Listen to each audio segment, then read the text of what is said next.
brought you by Silver Pumps and Motors. Top quality और consistent performance के लिए सिर्फ सिल्वर पंप्स नाम याद रखना। అమరావతి పునర్నిర్మాణ పనుల ప్రారంభ సభ ప్రాంగణం వందే మాతరం భారత్ మాతా కీ జై నినాదాలతో మారుమోగిపోయింది. పహల్గాంలో అమాయక ప్రజల ప్రాణాలు కోల్పోయారని, ఉగ్రవాదంపై పోరులో కేంద్రం తీసుకునే ప్రతి చర్యకు అండగా ఉంటామంటూ అమరావతిలో మోదీ సభకు వచ్చిన ప్రజలు ప్రతిజ్ఞ చేశారు. పెహల్గాం ఉగ్రదాడికి పాల్పడ్డ పాకిస్తాన్ పై ప్రతీకారం తప్పదని ఏపీ నినదించింది. పెహల్గాం ఉగ్రదాడికి ప్రతీకారం తీర్చుకునేందుకు కేంద్ర ప్రభుత్వం తీసుకునే ఏ చర్యకైనా ఏపీ ప్రభుత్వం ప్రధాని మోదీ వెంట ఉంటుందని అమరావతి రీస్టార్ట్ వేదిక నుంచి సీఎం చంద్రబాబు భరోసా ఇచ్చారు. ఉగ్రవాదుల దాడిలో నా దేశ ప్రజలు ప్రాణాలు కోల్పోయారనే ఆవేదన మోడీ గారిలో నేను చూశానని చెప్పి మరొకసారి విజ్ఞప్తి చేస్తున్నారు.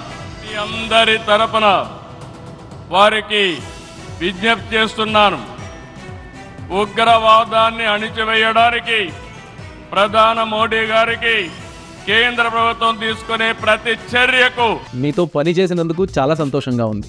మీరే బెస్ట్ బాస్. ఇప్పటి వరకు మేనేజర్ గా ఉన్నాను, ఇప్పుడు బాస్ అవుతాను. ఎలా బాస్ వాలా? బాస్ వాలా, బీ ద బాస్. మేము అండగా ఉంటామని ప్రతిజ్ఞ చేస్తున్నాం. పెహల్గాం ఉగ్రదాడి జరిగినటువంటి క్లిష్ట సమయంలో దేశాన్ని ప్రధాని మోదీ సమర్థవంతంగా నడిపిస్తున్నారని అన్నారు డిప్యూటీ సీఎం పవన్ కళ్యాణ్. ఈ క్లిష్ట సమయంలో విజయవాడ భవానీ అమ్మవారి దీవెనలు ప్రధాని మోదీకి తోడుగా ఉంటాయన్నారు పవన్ కళ్యాణ్. కశ్మీర్లో దాదాపు 28 మందిని చంపేశారు. అలాంటి క్లిష్ట సమయంలో రాష్ట్రం, దేశం మొత్తం యుద్ధం వైపు వెళ్తున్న సమయంలో, అలాంటి కీలక సమయంలో ప్రధానమంత్రి గారు ఇక్కడికి వచ్చి లోపలంతా బరువు, గుండెల్లో బరువు పెట్టుకొని వేదన ఉండి కూడా అమరావతి రైతులు చేసిన త్యాగాలను మర్చిపోకూడదని చెప్పి ఇంత ఇబ్బందుల్లో కూడా ఆయనకు వచ్చినందుకు మనస్ఫూర్తిగా ఒక్కసారి మనందరం ప్రధానమంత్రి గారికి గౌరవ సూచకంగా మనందరం కృతజ్ఞతలు తెలియజేయాలి. మే లార్డ్ భవానీ మన కనకదుర్గమ్మ ఆశీస్సులతోటి వారికి బలాన్ని ఇవ్వాలి, శక్తిని ఇవ్వాలి, మనందరం ప్రార్థిద్దాం. అమాయకులను చంపి పాకిస్తాన్ పెద్ద తప్పు చేసిందని, భారత్ కొట్టే దెబ్బతో ప్రపంచ పటంలో పాకిస్తాన్ అడ్రస్ గల్లంతవుతుందన్నారు లోకేష్.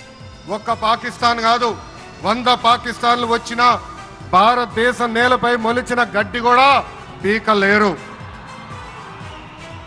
100 పాకిస్తాన్లకు సమాధానం చెప్పే ఒక్క మిసైల్ మన దగ్గర ఉంది.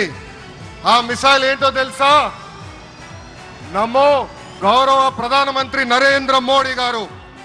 మన సింహం నమో కొట్టే దెబ్బకి వరల్డ్ మ్యాప్ లోనే పాకిస్తాన్ అని మిస్సింగ్ రావటం ఖాయం. దేశాన్ని శత్రువుల వారి నుంచి రక్షిస్తున్న జవాన్లకు, దేశ ప్రజలకు అన్నం పెడుతున్న రైతులకు తాము అండగా ఉంటామని అమరావతి రీలాంచ్ వేదిక నుంచి ప్రధాని మోదీతో పాటు సీఎం చంద్రబాబు, పవన్ మరోసారి స్పష్టం చేశారు.